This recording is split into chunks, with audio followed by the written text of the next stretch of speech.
Good evening, good evening, ladies and gentlemen. Baruch Hashem, everything is on. It is a pleasure to be sitting here tonight together with all of you. Turn the air conditioning off, but okay. Pleasure to be sitting together with all of you tonight on this wonderful evening to discuss the Manishtana, to discuss the perhaps one of the most famous parts of the entire Haggadah, which is when the children stand up on their chairs. They stand up on the front of all of the guests. This year won't be so many guests, unfortunately, but the children stand up and share the Manishtana. So the Torah tells us, "V'higadita levincha," that you shall tell to your children the story of what happened to you when you left Egypt, etc. And this is the primary purpose of the entire Seder experience, which is to tell your children the story. And the most effective way of telling your children the story is to do it in a question answer format. When you're just frontally teaching and just sharing information without first engaging and piquing the curiosity of the child, it's not so effective. So the first thing you need to do is you need to get the child involved. Hence, we don't just tell our children the story of the Exodus of Egypt. Rather, what happens is we begin with engaging them by arousing their curiosity. They begin to ask many questions, and the more questions that they ask, the more that they're invested and involved in the Pesach Seder experience, and therefore, hopefully, the more that they're going to internalize and connect with the answers and the wisdom, and not only the wisdom, the experience and the culture and the history of the Seder. So that's why people that have a very, very limited Seder all know about the Manishtana. And depending on the custom in your home, if the youngest child says it, if all the children together say it, if each individual child on their own says it, even the adults say it, I will just tell you that in my home, the custom is that every single child, no matter how old they are, even after Bar Bat Mitzvah, every single child gets up and says the Manishtana. We start with the youngest. The youngest goes first, and then we work our way up by age until the oldest. And I actually believe, it's a side note, but I believe that it's very important for every child to be given the opportunity to shine on an individual level. There is absolutely no rush by the Pesach Seder to rush quickly, especially not in the part of the Seder, which is where your children are engaged and they're involved and they're participating in the Seder. And so I would strongly suggest that every single child, obviously, they should be prepared before. I know in Hebrew school this year it's a little hard with our Hebrew school every week, but even the Hebrew school we're working on it a little bit. But normally, when we have our kids in Hebrew school here for 2 hours, that they should practice them on the Shtana so that they can have that opportunity to stand up and to shine and to show off and to be the center of attention. I remember a memory. One year, my cousins from New York, the Zionists, came to our house for Pesach. Years ago, I was a kid. I was a teenager. I wasn't a kid. I was a teenager. And the Friedmans ate with us for the Seder, which normally they wouldn't do, and the Zionists ate with us. And there was like 30 something kids around the Seder table that night. And the Chabad custom for saying the Manishtana is that we don't just sing the words in Hebrew, but there's an introduction in Yiddish. His father, I want to ask you 4 questions, and then with a tune. Manishtana halayla zeh nikol halaylos. And then we translate it into Yiddish. Was is andere Nacht von Pesach von alle Nacht von der ganze Jahr. So we say it in Hebrew, Manishtana, and then we repeat it in Yiddish with this melody that's already going back for hundreds of years. How the kids in the Shetlach would say to their bubbies and zaydis, Manishtana, Tate, Zogimir, was is anders? What is different in Nacht von Pesach, von the alle Nacht von der ganze Jahr? And then we say, the erste kasha is, the first question is, v'chol aleilos, blah, blah, blah in Hebrew, and then we were translating Yiddish. The zweite kasha is, the second question, the Firkashis, that's right, Randy, yes, the Firkashis. The zweite kasha is, the second question, and then we say the question in Hebrew, and then Yiddish. The third question, And then when we finish, we say, Tatecha b'adir gefragt für Kashes. Father, I just asked you 4 questions. Yeah, it's bitter. Give me that teretz. Now, please give me an answer. This whole spiel for the kid to get up, to say the introduction in Yiddish, and then to say the questions in Hebrew and in Yiddish, and then to finish with the concluding line, etc. I don't know. I didn't time it. 3 minutes a kid. Some children are a little faster than others. Some children can say it faster. Some of the young kids take time to say it. So let's say I don't remember the number, it's 30 something kids. I remember there's over 30 kids, 35 kids in my head. Imagine it takes 2, 3 minutes every single kid. It was like an hour, without exaggeration, of Manishtan. And I'm the oldest grandchild of all of the climbing grandchildren. I'm the oldest, so I was the last kid to go. And I had to wait super patiently. Patience is not one of my virtues. I have many good and bad qualities, and patience is not on the good list. Um, and I said a childhood memory of every single child getting up. And I remember leaving my father, like, come on, this thing forever. Could we like hurry this up? And it was ingrained in me at that state. That's why I'm sharing this. Watching my parents and my aunts and uncles and my grandmother, I don't know, my grandfather was alive then, that were sitting and watching with nachas and with joy and with pride, watching their children say the Manishtana. Now that I'm thinking about it, I wasn't planning on talking about this. I planned on mentioning, but I didn't really think about it.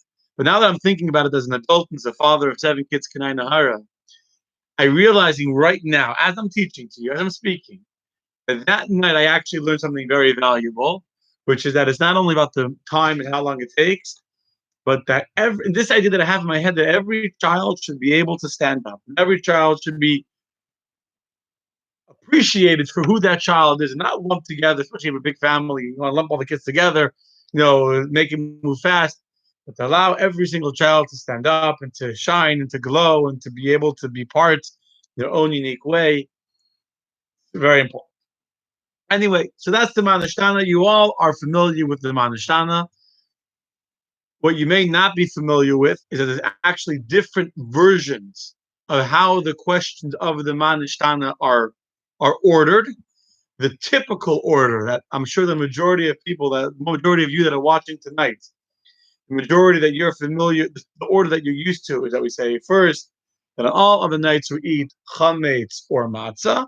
Tonight only matzah.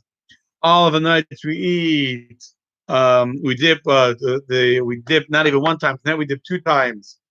The vegetable, the bit of water, and the mar the charosas. The third question is regarding eating the vegetables, eating the mar. That's the second question. The third one is about dipping twice, and the last one is about leaning, that we lean by the Seder. Ancient times, in the Mishnah, the question wasn't about leaning, which was very typical back then. The fourth question, was actually about burning, roasting the meat. You see, this manishtana is not just something that was invented today. It's not a recent song or a recent text of the Haggadah. The manishtana is actually a text that has existed since the times of the Beis Hamikdash. Since the times of the temple, we're going back over 2,000 years that Jewish kids have been saying the exact language of the Manishtana, exactly the words as we say them today, was the exact words that they were saying literally for thousands of years. And in the Mishnah, you have a different version in the Jerusalem Talmud how to say it, versus in the Babylonian Talmud. And the Mishnah describes the different orders, and the Mishnah describes the 4 questions. The fourth one being about the roasting of the meat, because in the days of the temple, where we had a Pesach offering, where we would burn the meat of the lamb that was brought as a Pesach offering, the Torah clearly says that you're not allowed to cook the meat or to fry the meat. You have to roast the meat. So they would ask, on all of the nights we eat the food, whether it's roasted or it's fried or it's cooked or it's burnt. And tonight we only eat roast. Anyway, that's the 4 questions. Now, I will ask you tonight one question. One simple, basic, simple question. And that question is, did any of you ever get the answer to the 4 questions? I imagine that all of you, if not most of you, were once kids, and you once sat by your parents or your grandparents' Seder table, and you got up and you said, "Ma nishtana halayla zeh mikol halaylos," and you asked 4 questions. Do you ever get the answer? Imagine your kid comes to you. He says, "Ate, father, mother, I'm excited. I have a question. I have 4 questions for you about this Jewish ritual we're going to do." You'll be excited. You perk up. Oh, my kid has questions. Baruch Hashem. Let me share with my kids some wisdom. And instead of answering the child, look in the Haggadah. Let's read the Haggadah. The child asks Siman Nishtana. He asks 4 questions. How do we answer him? So we say, Avadim Hayinu Lefarva Mitzrayim. I mentioned this last week, and we talked about the fact that we once were slaves in Egypt. Okay, so we're off to a start. There's a story. To answer a question with a story is not a bad thing at all. We once were slaves to Pharaoh in Egypt, fine. And then what's the next paragraph? Story in Bnei Brak. There were a bunch of rabbis who were sitting and talking about the Exodus in Bnei Brak. And then we talk about Rabbi Elazar ben Azariah, who was like 70 years old, and he had a whole way of explaining the words that you should talk about the Exodus. Kol Yimei Chayecha, all the days of your night. The word all includes the day and the night. It includes when Mashiach will come. Then we talk about 4 different kids, the Chacham and the Rosh. And then we talk about the fact that the Avram was in Terach and Yaakov and Lavan. And then we talk about how Hisha Amda, that God wanted to save us from the enemies of the Jewish people in all of our time. And then we go back a little bit back to the slavery in Egypt and the 10 plagues. Then we sing Dayenu, and whatever God did is enough. Dayenu, and then we're eating the matzah in the morning. So where's the answer? Where's the answer to the 4 questions?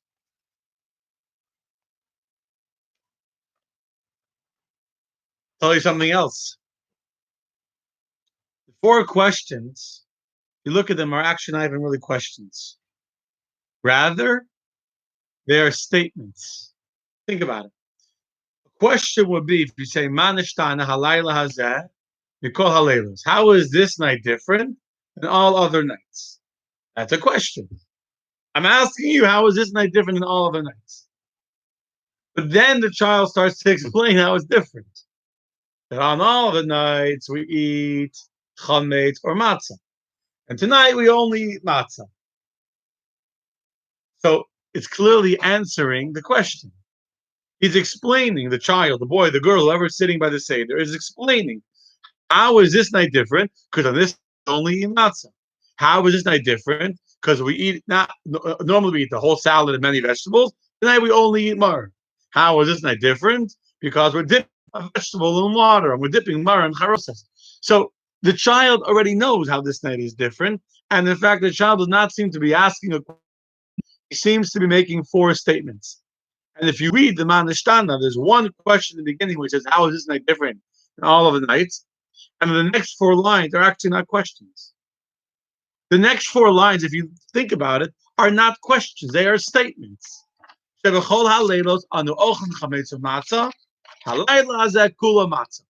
other nights we can eat whatever we want. We can eat bread or matzah. Tonight we only eat matzah. It's not a question. It's a statement of fact. And the same is true with all 4 of the quote-unquote questions that have been, you've been calling them questions your entire life. Your parents have called them questions. Everyone calls them questions. So you think that they're questions, but actually they're statements. They're not a question. There's no question mark. There's nothing not understood by the child when he finishes. In fact, the child has been in school. He already knows what's going to happen. He knows why we're dipping. Why indeed do we dip the 2 times the vegetable in salt water? To make the child ask. There's no answer to the question because there's no question. Now, as I said to you, it's not just a text. Okay, the children sing a song, so it's not just a song. This text of the Manishtana is an exact text that's been around from the times of the Beis Hamikdash. This is something that's discussed in detail in the Mishnah, in the Jerusalem Talmud, in the Babylonian Talmud. This is not just a random song that someone decided to make up one day. And so we have to say that these 4 statements, we're not going to call them questions anymore, are actually very important and very meaningful and very relevant for us in our lives. So let's get to the spiritual dimension of these four statements of the Manishtana, shall we? We're going to stay short, we're going to stay focused. It's already a little late. I started late, unfortunately. The Arizal, one of the greatest, not one of the greatest Kabbalists of Jewish history, explains that these four questions, quote unquote, these four statements parallel the four worlds of creation. So if you know any Kabbalah at all, you know there's four primary worlds of creation. The lowest of the four is the world of Asiya, the world of action, the world of existence, of action. You have above it the world of Yitzir, the world of formation. Then you have the world of creation, called the world of Bria. Above that, you have the world of Atzilus, called the world of emanation. I am not going to explain tonight these four worlds. It's not relevant at all. The point is, the Arizal explains that these four statements are actually four journeys of the soul, of the person. The Jew sitting by the Seder table, who's trying to spiritually elevate himself and uplift himself at the Seder experience, these four statements of the Manishtana are actually starting in the lowest world of Asiya, and then working up to the higher world of Yitzira, and then to the higher world of Bria, and then to the higher world of Atzilus. Which is why the order that the Arizal uses in the Arizal's Haggadah, order of the Manishtana is not the standard version starting with Chametz. It actually begins the first question of the Manishtana, the way it is in the Arizal's Haggadah. And this is the way it is in the Chabad Haggadah as well. In the Chabad Haggadah, our Manishtana is different than it is in many of the standard Haggadahs. And in Chabad, in my house, the way we sing the Manishtana, based on the way it's written in the Jerusalem Talmud, which is the way that the Arizal understands and explains the Manishtana, we first start with the idea of dipping, and then with the chametz and matzah, and then the vegetables and mar, and then the leaning. Which, again, we're not going to discuss that tonight. Four levels of elevation, four spirit, and he explains how these four statements reflect four spiritual worlds. How does you get this? There's a verse, which is very important as a principle in Judaism, in Hasidic philosophy. The verse is written in the Megillah. The verse in the Megillah says, "Hayamim ha'ela nizkardim v'na'asim," which literally means that Mordechai is writing in the Megillah that these days of the story of Purim shall be remembered, and they shall be like reenacted and done by the Jews in celebration of the miracles of Purim, which is a fundamental idea in Hasidic philosophy, which is that these days, every holiday that happens in Judaism, every special day on the Jewish calendar, is a day that is not just a remembrance or a commemoration of some great spiritual thing that happened in the past. Rather, Hayamim Ha'ela, these days, this day of Pesach, for example, Nizkarim, it is being reenacted today. V'na'asim, it's actually happening now, meaning the spiritual energy that existed, on this day, 3,300 and whatever number of years ago it was that we left Egypt, that divine revelation of Exodus, of killing the firstborns, etc., that divine revelation is niskar. It is being remembered. It is actually being brought back and reenacted again. And it is actually happening now. So on Pesach, it's not just that we remember an Exodus from Egypt. On Pesach, we are actually experiencing that same revelation. And in order to experience that revelation, we go into a different space, a different zone mentally. I don't want to repeat the whole idea of psychological freedom, but that is the idea. We're able to psychologically free ourselves from the bondage and shackles of our own limitations and become a new person. This is the question of Manishtana. The one question is, Manishtana halayim lahazem yikol halayim. Why is this night different? How is this night different than all of the nights?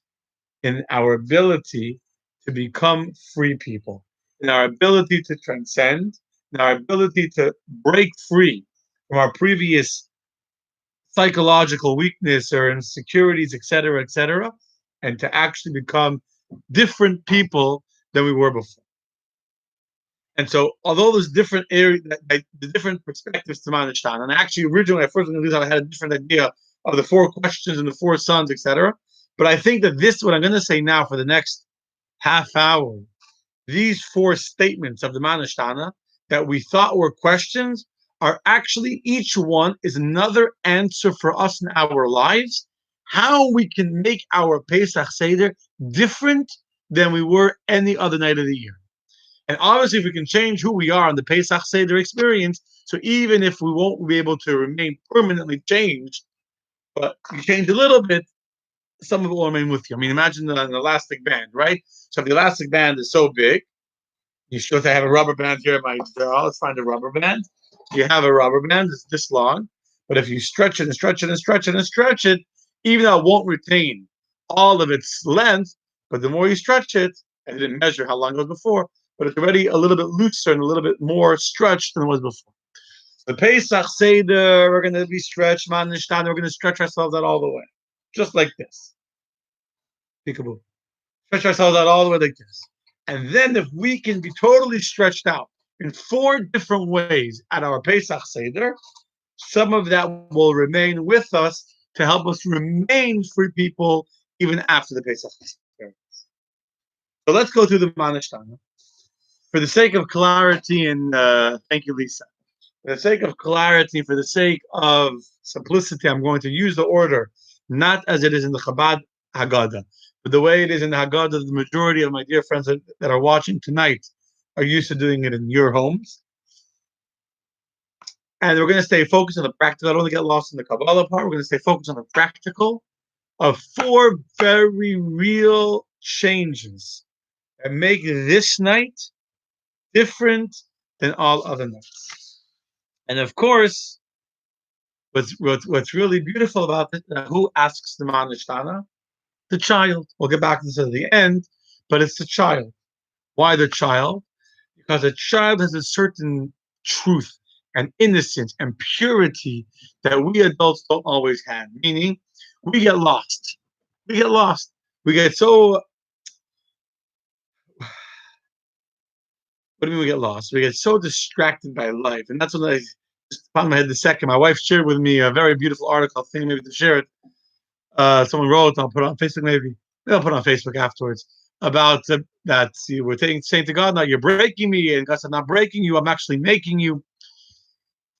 My point is, during normal times, we get so busy with our business, with our work, with our whatever it is that we're busy with our routine, with going to the gym, going to show, going to school, going to this, going to everything we're doing, important things. Going to show is important. Going to the gym is important. Going to the grocery, going to our friends, going to our business meetings. That somehow we kind of like we lose track of what's real in life, of what's important in life, of who we really are, and we get stuck in what we've become. The child is pure. The child is innocent. The child. I mean, you look at a child, and Baruch Hashem, I'm blessed to have many children at home, and you talk to them, they have such a clarity sometimes. Why? Because they're not distracted by life. So it's specifically the child who asks the Manashtana, because it's specifically the child that has the ability to really, to say in Yiddish, to like get a point and to be able to catch it, and to show us how we can truly be different. I'm talking now not Kabbalistically and esoterically in the different spiritual worlds. I'm talking practically how we can be free in our minds, free in our hearts, free to be who we really are. And this is the real message of Pesach. The real message of Pesach is not about the ritual. It's not about the mat. I mean, the mat is very important, but the real message that we have to free ourselves from our own slavery, our own psychological bondage. And we all have it. Every one of us, myself included, we have our own slavery where we get stressed out about whatever it is. We get triggered by certain things. Someone triggers you, something triggers you. If someone can trigger you, if someone can make you into a bad mood because what they said, If someone can impact the way you feel and the way you think, then you are an emotional slave to that person. If you can ruin your day and then ruin other people's days, and we're all guilty, myself included, if we can allow other people to impact us, if we can allow our moods to control us, if we can allow our insecurities and our et cetera, to impact us, we're not truly free. So enough said on that idea. Let's get to the Manushtana. Let's get to the four different lines, the four different statements that are not questions. They're statements how we can answer the ultimate question, which is Manushtana. What will we do? What will I do to change this night, night of Pesach, and we have to start practicing in advance. We prepare for Pesach in advance. So how can I really change my behavior internally? Now that by the Pesach Seder, I'll truly be a different person. What's the first question? The first question in the typical Haggadah, Shebachol Halelos Anu Ochlin Chametz Matzah. All of the nights we eat chametz or matzah, and tonight we eat only matzah. What does that mean? So I already mentioned it a few days ago, and it's also a basic idea. I touch my mouth across hand wash. There's no one near me. What is the difference between chametz and matzah? So very briefly, not getting too long into it because I'm sure many of you are already familiar with the idea. The difference between chametz and matzah is the difference between being full of yourself, ego, and being humble. And by the way, this is true. You look at a piece of matzah, what is it? It's flour and water, but it's flat. There's no airs about itself. There's no fullness to itself. As you're saying correctly, it's chametz. You look at a piece of bread, it's fluffed up. By the way, this is true not only in image, in the image of bread being fluffed up. This is true chemically as well. I didn't say this last week. Chemically, scientifically, there's enzymes in the flour. If you put in yeast, for sure. But even if you don't put in the yeast, there's natural enzymes that themselves in that to and therefore put the natural instinctive process that the flour will become chametz, and it is a natural instinctive process that the person will become egotistical. Because egotistical doesn't just mean that I think I'm the universe. I'll go back a second. Egotistical does not just mean that I think I'm the most important person in the universe. Egotistical means self-centered. When we say ego, we mean that I care about myself, that I only see things from my own perspective, me, me, me. That's normal. It's the natural process of life, the way God made us. It takes 80 minutes for the chemicals to expand. It takes time for it to expand. It takes time for a child, who naturally a child is altruistic and idealistic. For a child to grow up into an adult, it becomes chametz, becomes egotistical. The point is, the chametz is a story of ego, of being fluffed up, where the enzymes, if you want to be scientific and they sound more sophisticated, more intellectual, where the enzymes have began to expand. And what happens when you expand, you get stuck. Let me explain what I mean. The difference between the word chametz and the word matzah in Hebrew is only one part of one letter. Both the word chametz and matzah have the letter mem, and they share the letter tzaddik. The only letter that is different in Hebrew between the chametz and matzah, the letter hey or the letter chet. How does the letter chet look? We did this a few days ago. It's a lopsided, but a chet is, well, it's more of a straight line, but you get the idea. 3 walls. And the hey is similar, just a little opening on the side, right? The letter hey, this is the letter hey, with an opening on the side. What's the difference if you have an opening on the side or not?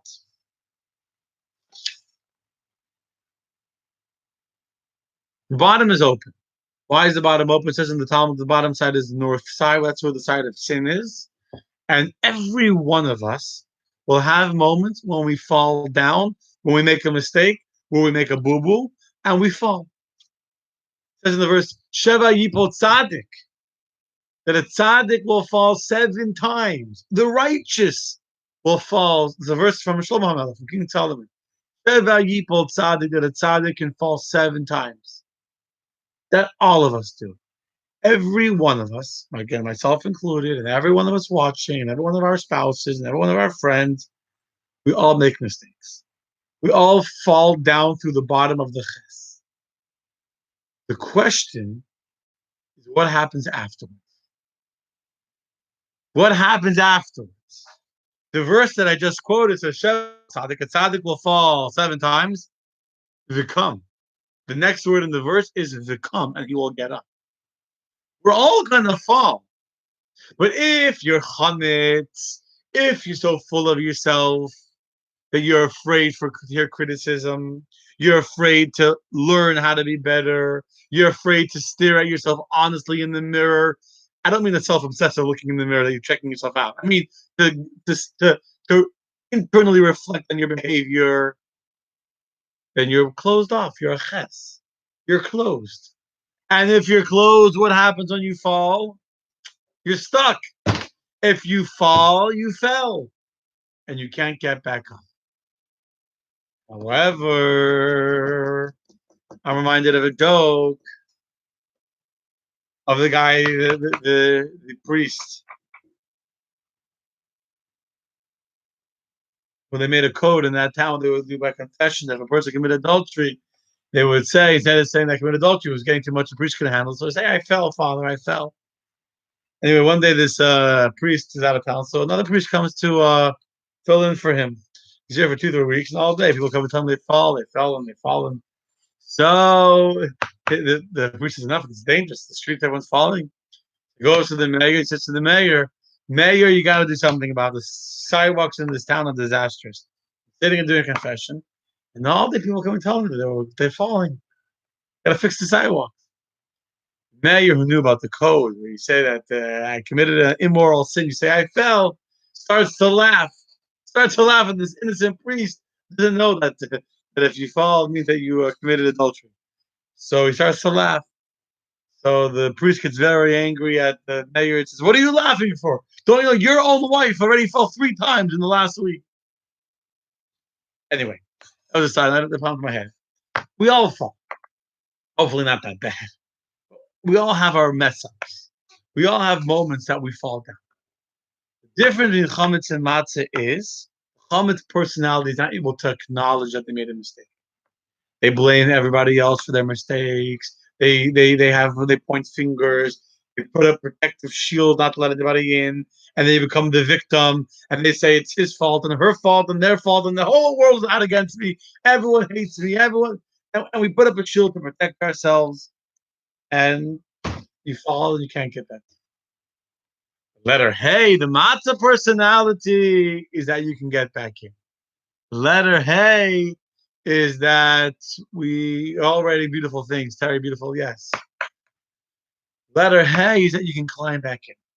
You know, yesterday I spoke to him. Every day I'm speaking to people. Today I spoke to a person who came to the office. His father just passed away yesterday. By the way, today should be in the memory of Rav Nachman Ben Visa Sarah. I've been praying for him. He's a rabbi from California. Came to visit us a number of times. Not a Chabad rabbi. Came to visit his father. Passed away. So this guy's father passed away yesterday. Not from coronavirus. He was an older man. They knew he was older. And so he came today and we spoke. We put on tefillin and we prayed. So yesterday I spoke to a lady. She calls me up. She's turning 90 in a few weeks. Her daughter-in-law is not talking to her a number of years, 3 years. The last time that they ever spoke was after her husband passed away, and she kicked the daughter-in-law away out of the house by Shiva. I had a fight by Shiva. I'm trying to explain, and she's like worried, you're alone, not like you appreciate. So she apologized to her daughter-in-law then. And she realized she overreacted in the time when she was emotionally distraught, and she shouldn't have done what she did. But that was 2 years ago, 3 years ago. So she didn't accept your apology then. Then she was hurt. Then there was a lot of raw emotions. Now things are different. Hopefully, I spoke to her for a long time, and hopefully she agreed that she's going to try and apologize again and try and mend the broken hole, mend the break open the fence that was put up to keep her out of her daughter-in-law's life and her grandchildren's life, etc., and her son's life. The point is, if there's an opening, you can get back in. But you can only get back in if there's humility, if we can apologize, if we can recognize our mistakes. This is the first step. I'm going to move on. This is the first step of Manishtan. What do we say? Kol haleilos anu ochlin chametz o matzah. All nights we can eat chametz or matzah. Meaning, most of us healthy human beings, we facilitate, right? Is that the right word? We move back and forth. We have days that we are insecure. We have people that make us feel insecure. We have people that trigger us. And then we have people that we trust and we admire and we listen to them and we go to them for advice. We go to learn how to be better. We have days that we have humility. We have days that we don't. We're chametz or matzah. We're chametz or matzah. There's days that we're ego stuff, stuck up people. And there's days that we listen, and there's days that we want to change. But tonight, by the Pesach Seder, if you want to be able to leave behind your own emotional Egypt, if you want to free yourself from your own emotional shackles, you must be exclusively kulai matzah. There has to be no blockage. You have to open up the opening. You can't feel insecure. You can't be afraid. You can't be closed up. You can't be clammed up and shelled up in your box and trying to hide, which will bring us in the next step in a second. You have to have humility. You have to be in a complete state of openness, completely willing to grow, completely willing to absorb. And if you listen, that's what your children are saying. Children learn everything. Children don't judge. He's full of himself. I don't hear what he has to say. But who is she to talk? I know that she did this and this and this. So who is she to talk? And who is we right away start judging people? Are they deserving to tell us what to do? Will we accept what they say? Will I even hear what they say? Or am I so distracted about the way I view them that I can't even hear them? However, a child they don't have this chametz. They don't have ego. They're open to hear from anybody. They have no pretenses. Tell me, teach me, share with me. Sometimes it's dangerous because they don't know how to filter, but they're open. And the Pesach experience requires us to be open, to be matzah, to be humble. When you're full, you can't receive. You're humble. Then I'm humble. Second question is, I hope that was clear. And yes, Terry, it's never too late. That's exactly what I told you to keep trying. I said, especially now. I want to say that if I'm waiting for her to call me back and tell me the good news, I asked her, I said, please, that's what I told him on the phone with her. I said, please let me know when you reach out to her. I pushed the issue a little bit. She was like, yeah, I'll reach out. I said, tell me how. You're going to call her, you're going to email her. After you speak, you can call her son. I'm hoping to hear good news. Just a side note, the coronavirus has created an ability that people really didn't talk to in many, many years, a long time. People that I never ever speak to are calling me up. I'm calling them both. I'm calling some people. People are calling me that you don't normally speak to. And it's great because today you can call anybody you want. I just call and say hi, say how you're doing. I've done it to people. I'm limited. I went through a list. If I missed anyone that's watching, tell me. Any older person that I know that I could think of that was alone or doesn't have a family here. I didn't get everybody, I'm sure, but that I sat with my wife and made up a list just off the top of her head. So if you know somebody that I didn't call you, or you know someone that needs a call, tell me. I will absolutely gladly tomorrow call them. Calling people that don't speak on a normal basis, not full regulars. Anyway, second question is about Murray. All other nights we eat all vegetables. Laila hazeh kule mar. But tonight is all mar. What is mar? Mar is bitter herbs. What are bitter herbs? Simple. Bitter herbs are bitter herbs. Bitter, painful emotions. Some of us all of us to some extent, maybe, turn off our emotions a little bit. Some of us shut down completely. We shut down our emotions. Most of us, to a certain extent, we numb our emotions, meaning we can't deal with a certain emotion. So what do? We go to the faucet and we turn off the emotions so that we dry up, we turn off, we disconnect, and we're disconnected. So if a person is dealing with, an extreme example being an abuser, or someone's hurting them or making fun of them, the easiest way, especially for a child to deal with the pain that they're suffering, you turn off. And by turning off your emotions, then you can survive. Because as long as you're emotionally vulnerable and someone hurts you and someone doesn't treat you the way you want to be treated, it hurts. So if you turn off your emotions, if you say, I don't care, and you become non feeling and you try and disconnect from the way you feel inside, easier to survive day to day. But it's harder to live. You're not living.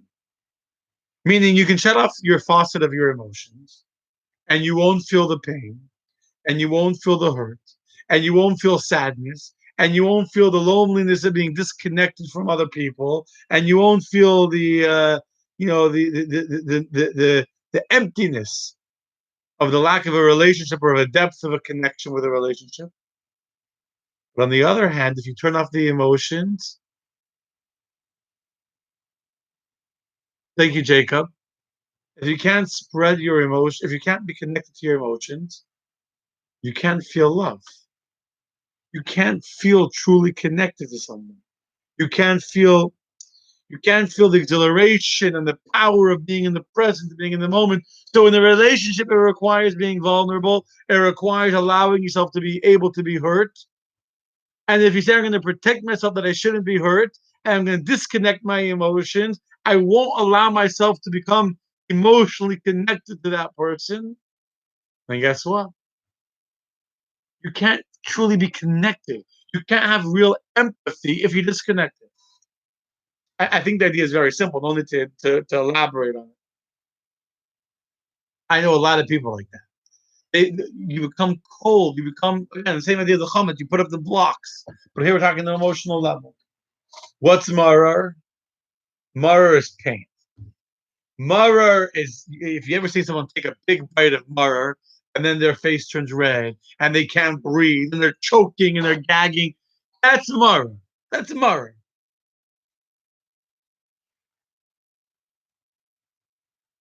If you want to truly be able to have true freedom means you have to have true emotional pain. You have to be truly emotionally present, which could be hurtful. And there may be times that it's difficult to digest. Hence, we take the maror, we don't eat the maror plain. We take the maror, we dip the maror into the charoses, which is sweet. To sweeten the maror a little bit, we have to sweeten the emotions. But at the end of the day, you have to be able to swallow something bitter. That is what it means to live.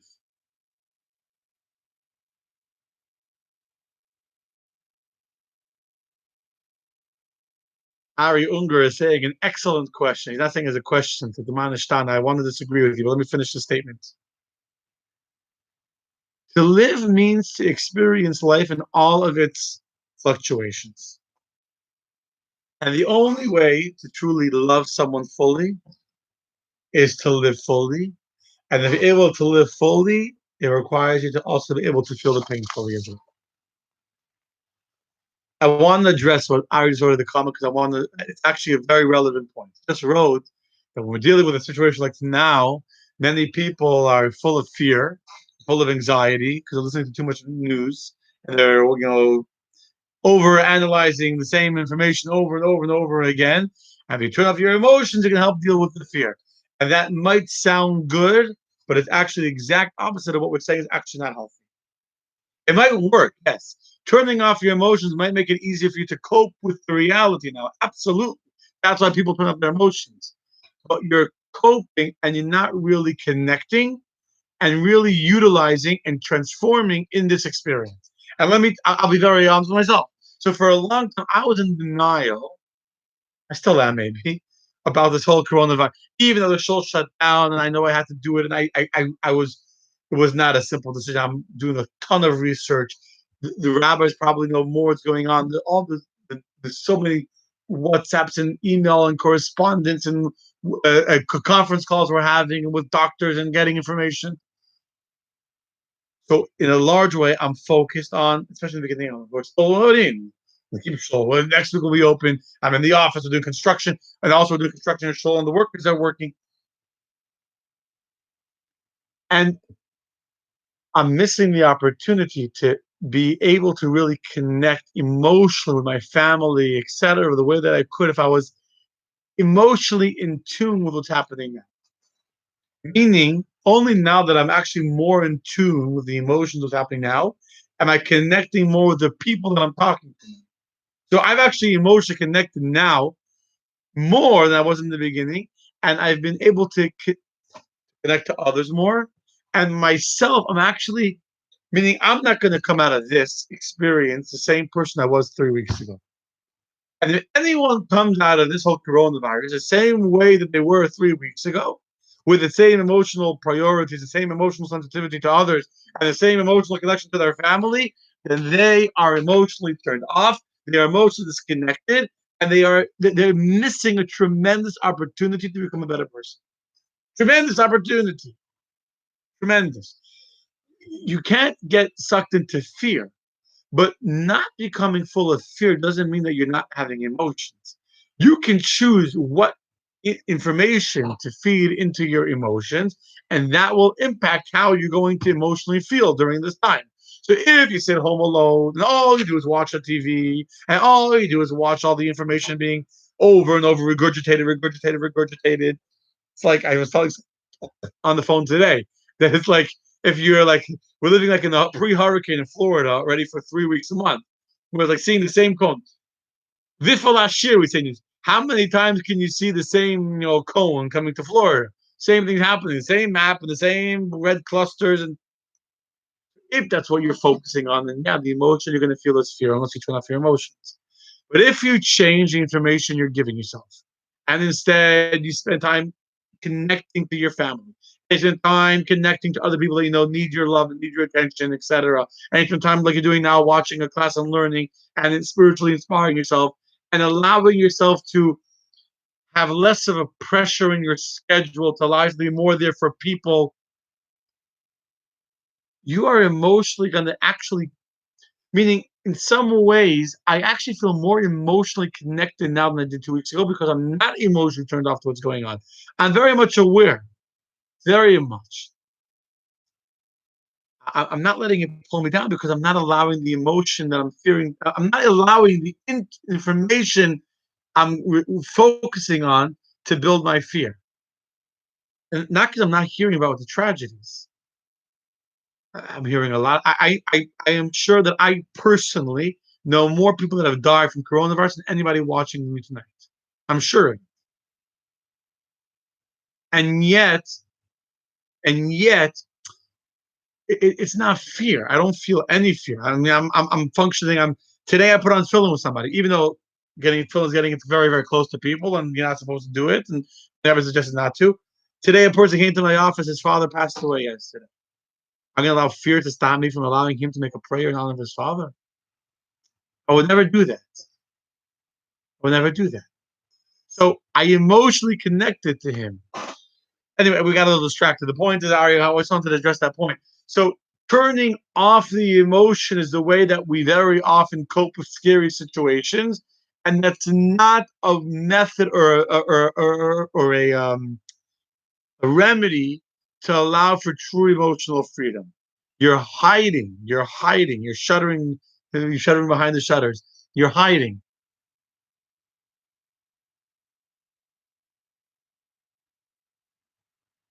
Yeah, I agree.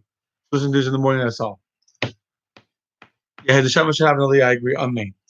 Um, I want to explain this point. A child is not afraid of their emotions.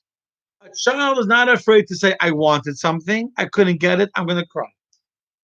A child is not afraid to say, I'm happy, I love you, unconditional love.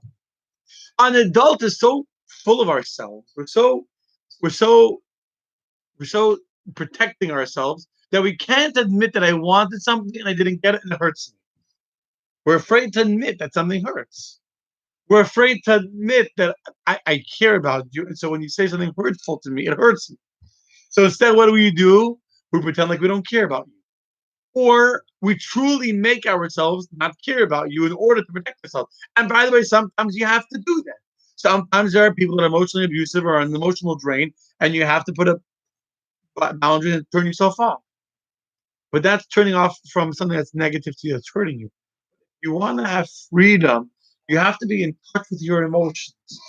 You have to be in touch. You have to be connected to who you are inside. If you can't experience murder, if you can't experience pain, and you can't allow yourself to feel bad for a person and to say 35, 30, you know, 30, you know, yesterday in New York, in Brooklyn, in Shemer Das, in the it's not Chabad, in the religious funeral home in Brooklyn, yesterday there was 35 funerals. 35 funerals in one day in Brooklyn. There were people that passed away yesterday couldn't get buried till today because there was 35. So if you're not able to feel the pain, then you can't experience the freedom and the joy. If you don't feel the pain of the person that you're davening for, then you can't feel the joy of hearing about the person that Baruch Hashem left the hospital and went home. I heard the Berlitz went home. I don't know him that well. I know him. I respect it. I was able to feel happy. I felt true internal happiness, knowing that someone I'm praying for went home. And sadly, you somebody else you're praying for is not doing better. I'll say it's true for David Ben Shoshana and for Yitzchak Abba and Sarah Chaya and for there's a long, long list. Long list. You have to be getting it. I'm getting a little emotional over here, but that's part of being in touch with your emotions. And we have to be in touch with our emotions. Thank you, Andrew. We have to be in touch with our emotions. If we're not willing to be vulnerable, if we're not willing to allow ourselves to be open to others, which sometimes means you'll get hurt, and sometimes means you'll be taken advantage of, and sometimes means that you're going to feel violated, and sometimes you're going to feel taken, whatever, whatever, whatever. If you're not willing to do that, then you can't experience joy. You can't experience happiness. You can't experience love. You can pretend. You can buy, turn off the faucet. You can still buy bottled water, but it's an artificial experience. Artificial. Anyway, that's the second thing we learn from the children. They come and say, Manishtana, you want to leave Egypt? Manishtana, be open. Don't be afraid to show your emotion. Don't be afraid to cry because you didn't get something. And then maybe we'll get it, and maybe not. But then you get over it. The children, they have emotion, and they get over it, and then they move on to the next emotion. Third question is, which is not really a question, it's really an answer. Our children ask us, and all other nights we don't dip, not even one time. And tonight we dip two times. One time we dip the vegetable, the karpas, in the salt water. The second time we dip the maror in the charoses. In Hebrew, the word to dip is tevila. Tefillah, like going to the mikvah. Tevila means to be submerged. To be submerged. To be completely overwhelmed by what you're experiencing. On all other nights, we don't dip, which dipping implies like this is the thing, and we're just dipping it in a little bit. But tefillah, which is the word that we use to be, is like when you go to the mikvah. To go to the mikvah means that you're completely surrounded by the water. Not even a hair on my bald head can be coming out of the water. Your entire body needs to be completely inside the water. This is emotional idea of being present, of fully being somewhere where you are.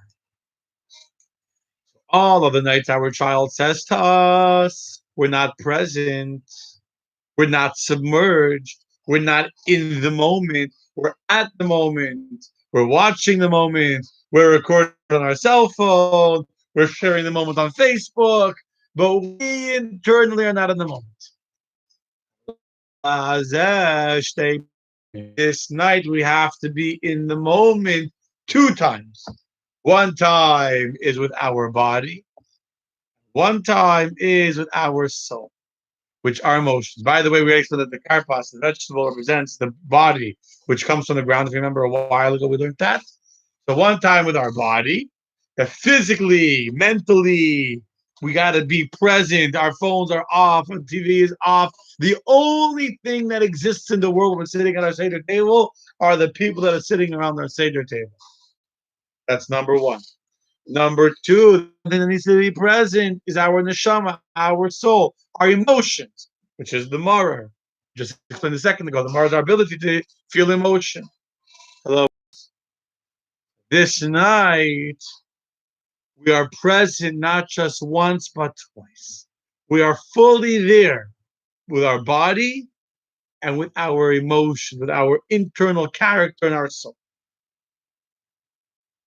No politicians, they shake hands and they're not looking at all the person they're shaking hands with. They're shaking hands, they're looking there, they're already working on the line.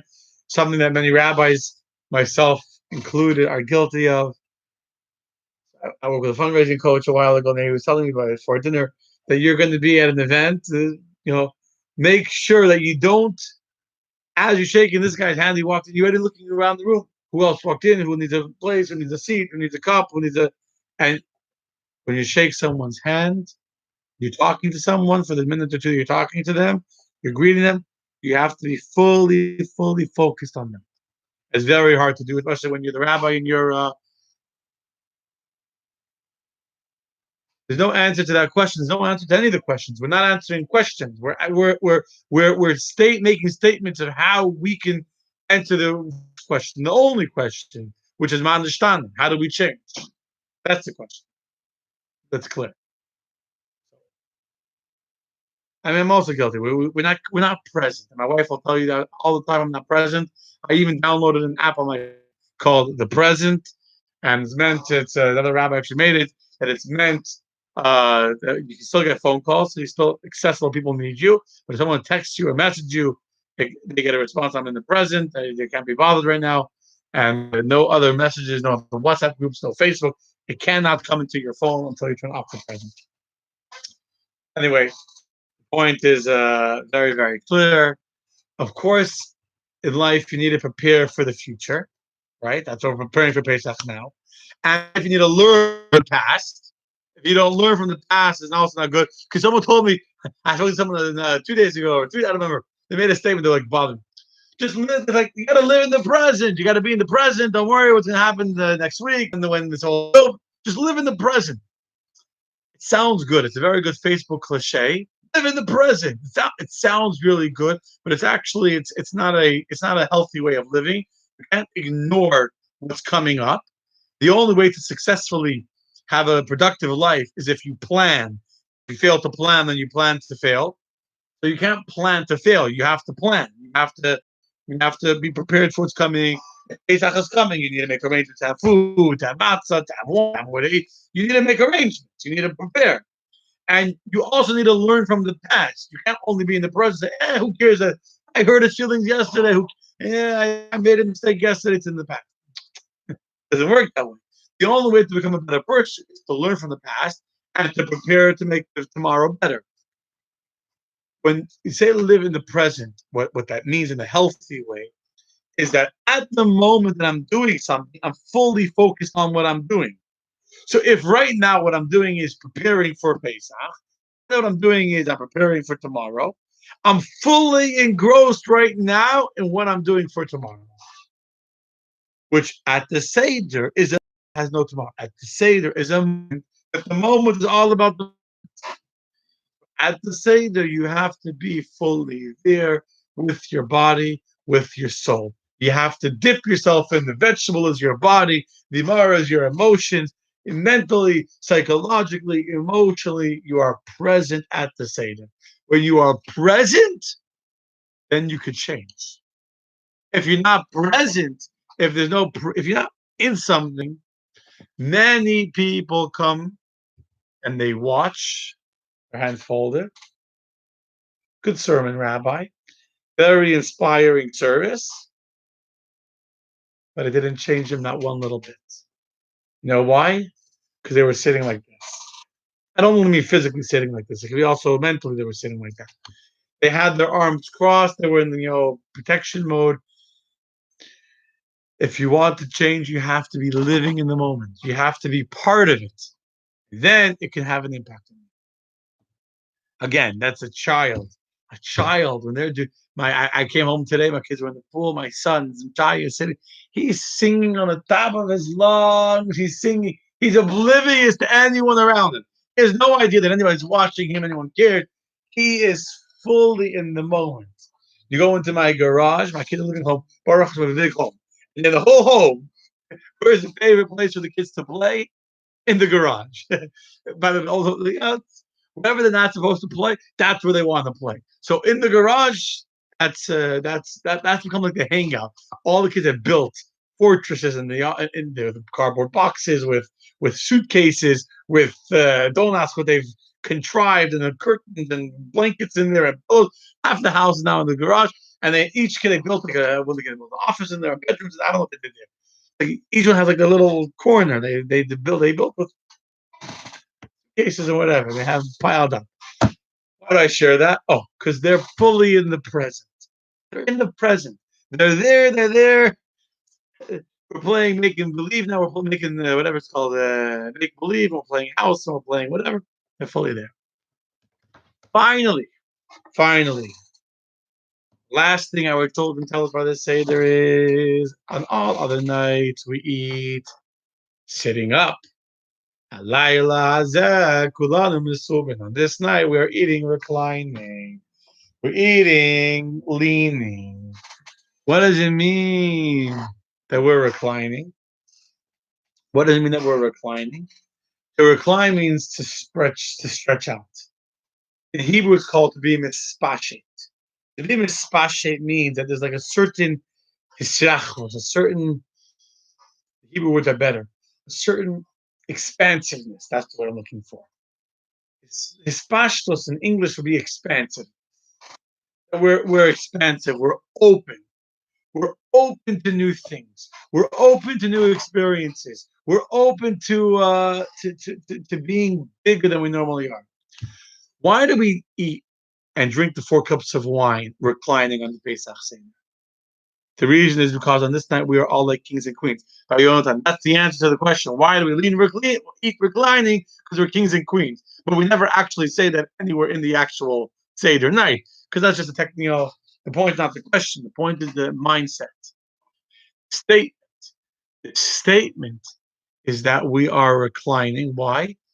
Because we are in a state of a king and a queen.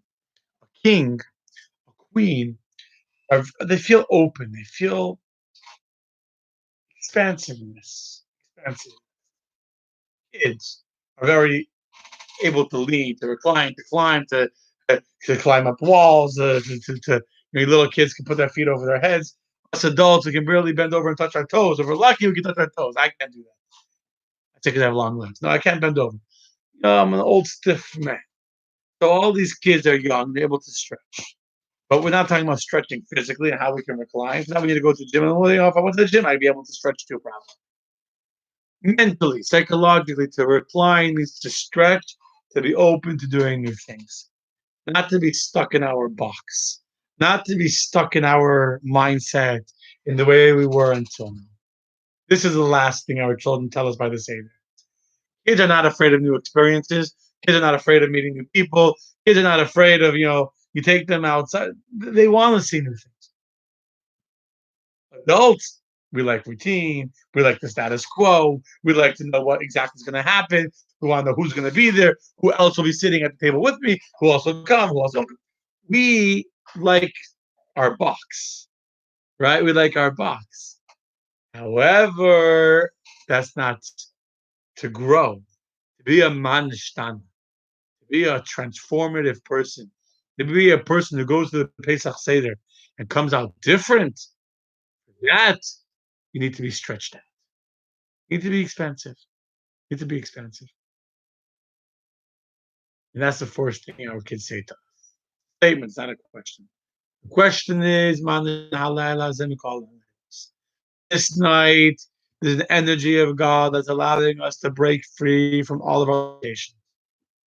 The energy of God that allows the firstborn to be the Egyptians to be killed and allows us to escape who we were in the past. The question is, Manishtan, are we going to change? And if we're going to change, there's 4 statements that our children can teach us on how to change. Number 1, to be matzah, not chametz. Number 1, to be humble, to be able to recognize that we make mistakes, to be willing to crawl back into the hole, to ask for forgiveness, to recognize that we make mistakes and we need to change. Number 2, to be in touch with our emotions, to dip the maror in the charoses, to be able to be vulnerable, to be able to connect emotionally and to be able to not be turned off emotion, to be disconnected from the experience, but to be in the presence and emotional level. Number 3 is where I jumped a little bit ahead, is to dip in the water and in the charoses, as the maror, the idea of dipping, that we're fully present. Tvila means we're submerged. We're totally engrossed in the moment that we're experiencing. Doesn't mean that we're not doing anything. Someone posted in the comments. Being present doesn't mean that our mind is empty. Being present means that we're focused. Emptiness is not present. Emptiness is emptiness. It's nothing. Being present means that I can be present on something that's not going to happen for a year from now. I'm presently planning an event that will happen in 1 year. But right now, I'm fully present.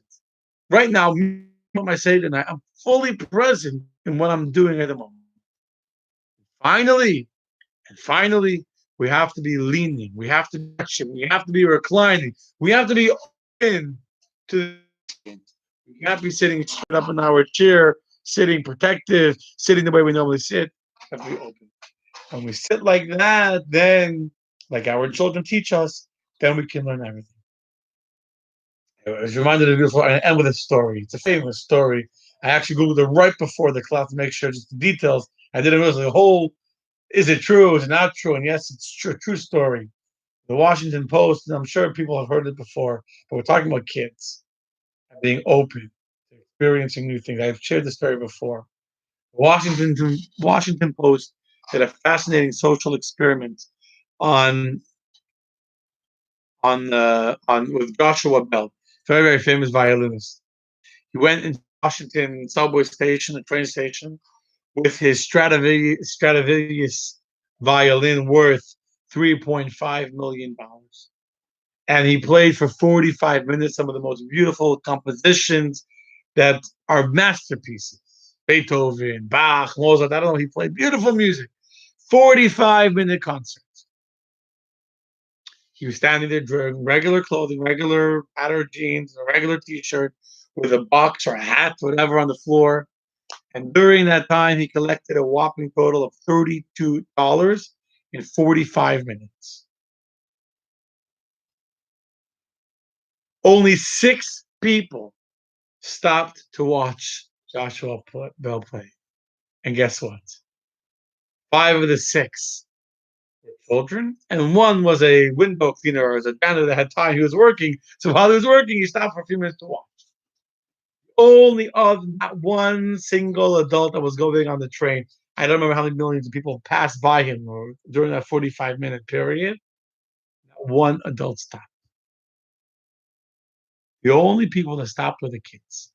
And all the kids that stopped to watch, they would have stopped to watch longer until the parents came and schlepped them away. We got to go. And they moved on. Night before, Joshua Bell played in a sold-out theater in Boston, where the cheapest ticket was $100. Cheapest ticket was $100, and he made whoever knows how much money he got paid to perform. And that night, he performed in the subway, $32. Only kids watched him. If you want to transform, if you want to come out of the Pesach Seder different, with a change from the way you came into the Pesach Seder, Learn from our children. Be humble and be willing to say that I made a mistake. Be in touch with your emotions, even if it means that you're going to swallow some myrrh and you might feel some pain and you might cry. Immerse yourself like the vegetable in the salt water. Be fully present in the moment. Finally, be flexible, be stretching, be allow yourself to be open to new experiences, to new ideas, and then indeed you'll come out of this Pesach different, better than when you came in. Good night, my friends. Laila Tov. Bezrat Hashem, will see you tomorrow night, 7:30 p.m. for the Afikoman.